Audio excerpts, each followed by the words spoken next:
سلام بر شما، خوش آمدید به خبرهای 8 صبح کابل. با من شهباز ایرج. سرخط خبرهای این ساعت.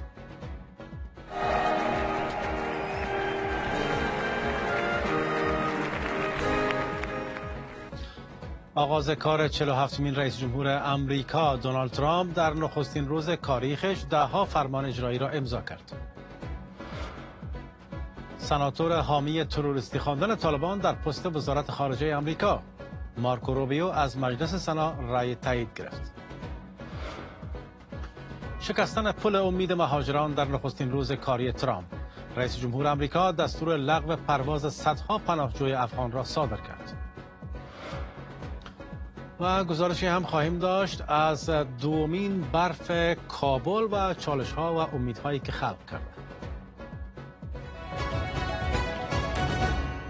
در نزدیک به یک ساعت آینده تازه‌ترین‌های افغانستان، منطقه و جهان را مرور خواهیم کرد.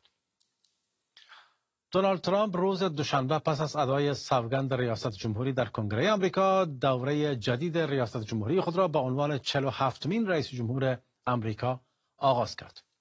ترامپ در سخنرانی خود پس از ادای سوگند ریاست جمهوری روز تحلیف خود را روز آزادی نامید. او شام دوشنبه مجموعه‌ای از فرمان‌های اجرایی تاریخی را امضا کرد. یکی از این فرمان‌ها اعلام وضعیت اضطراری در مرز جنوبی آمریکا با مکزیکو بود.